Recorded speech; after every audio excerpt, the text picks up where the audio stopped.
Labour Party conference not a safe space for women. While Keir Starmer can't say who has a cervix, one of his MPs is receiving death threats for defending women's rights. First they came for the anti-Zionists, then they came for the women's rights activists. Whilst the Labour Party's implosion continues apace, party grandees and the corporate media issue flat-out denials of reality.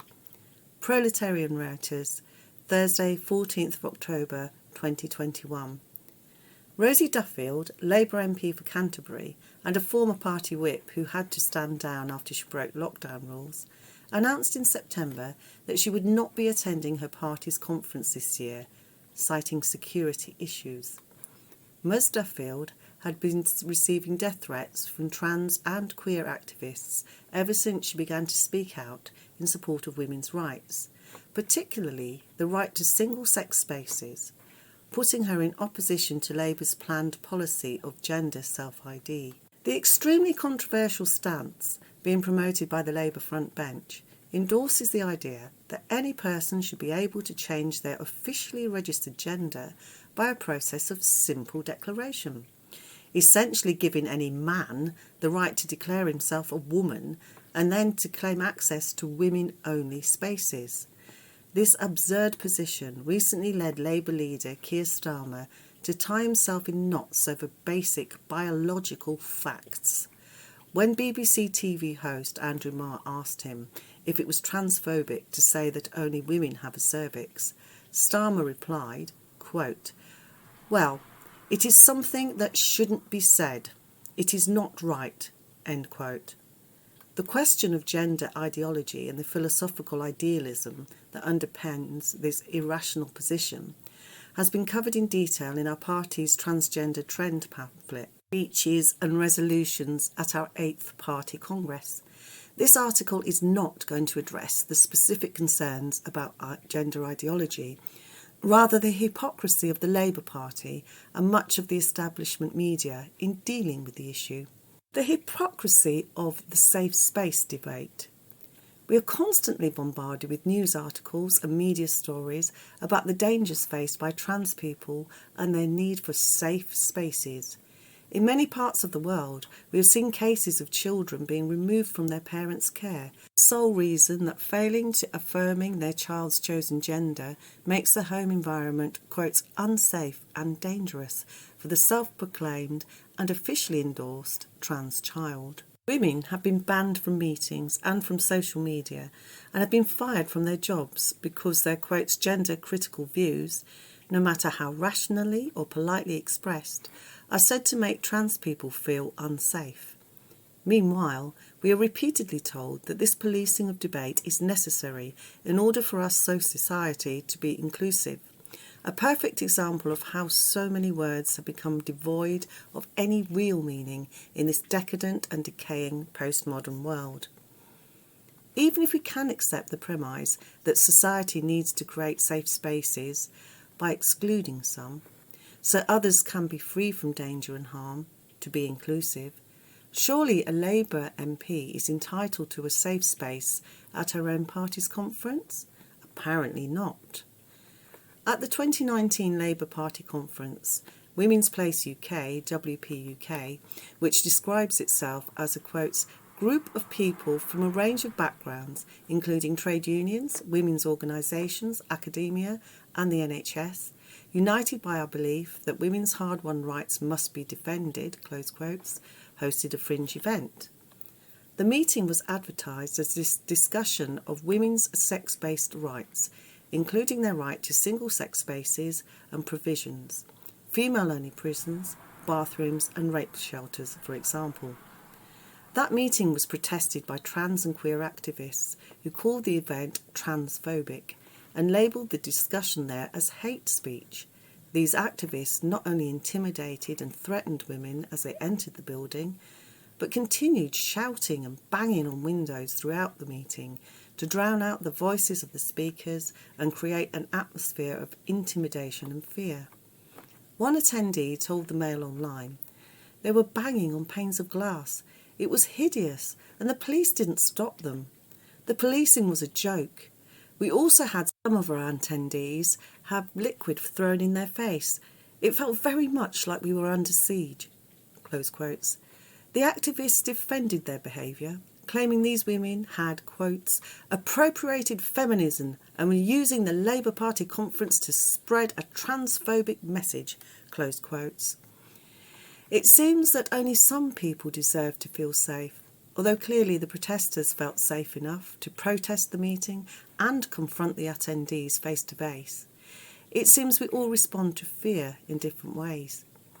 Both the 2019 Women's Place meeting and Rosie Duffield's decision not to attend her party conference have been similarly misrepresented by the majority of the corporate media, the Times being a notable exception, which have totally obscured the reality of Duffield's position.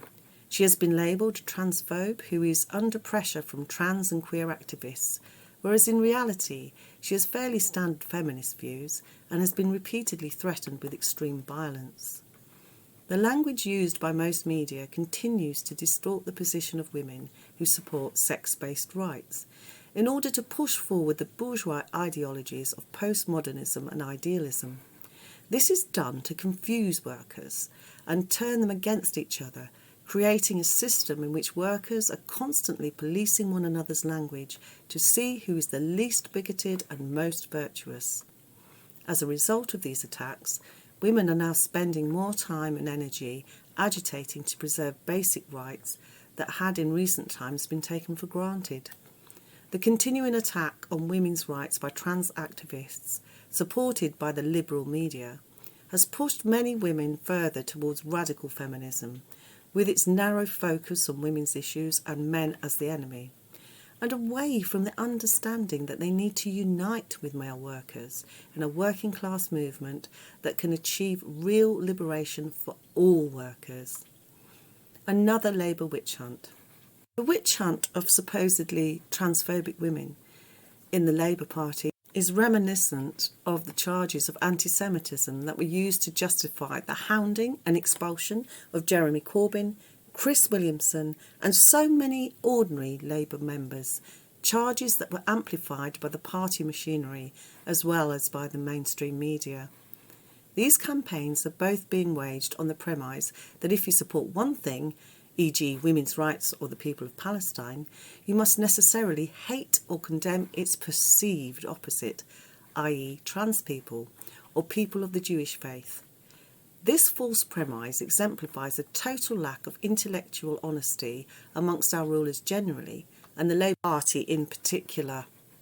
Concrete analysis of material reality is thus thrown out of the window to be replaced by abstract pronouncements and dogmatic attacks against those who try to deal honestly with the facts as they really are. Those who try to reflect objective reality in their treatment of this topic are being responded to as if they were putting forward subjective and personal opinions, and bigoted opinions to boot. Shamefully enough, Rosie Duffield was one of those who signed a joint statement opposing the readmittance of Chris Williamson to the Labour Party after his suspension, tweeting, quotes, "His values are not those of @UK Labour." She also called on former Labour leader Jeremy Corbyn to resign after the 2019 election and consistently undermined him throughout his term as leader, preferring to work closely with Margaret Hodge MP, one of the Labour grandees who was in the forefront of pushing false charges of anti-Semitism to undermine Mr Corbyn's leadership. In stark contrast to Rosie Duffield's approach to party solidarity, Jeremy Corbyn came out in support of her right to attend the Labour conference without fear. In this he was perfectly correct. One can but hope the double irony of her position is not lost on Rosie Duffield. The Labour Party now finds itself in the position of trying to appease both sides of the trans rights versus women's rights contradiction, and in so doing it has pleased no one. Trans activists are unhappy that Duffield hasn't been removed from her position and condemned by the leadership, while women's rights activists are unhappy that she's being slandered as transphobic and faces threats to her safety, while the party leadership says nothing. These contradictions are bound to appear in a party whose whole existence rests on saying one thing and doing another. A party that purports to be the party of the working class, but is, in fact, a bourgeois party serving imperialist interests. As communists, we welcome the disintegration of the imperialist Labour Party and urge all workers to make a final break from giving any kind of support to an organisation that has fooled them for so long. We welcome also the exposure of the corporate media as willing tools of the ruling class in obscuring truths, spreading misinformation and stirring up division.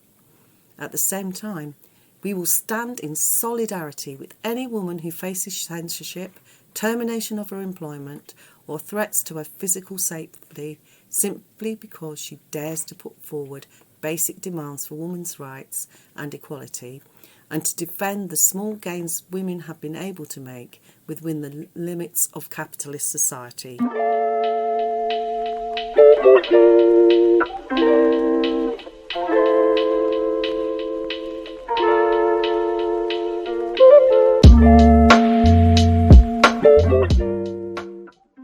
Thanks for listening to Proletarian Radio.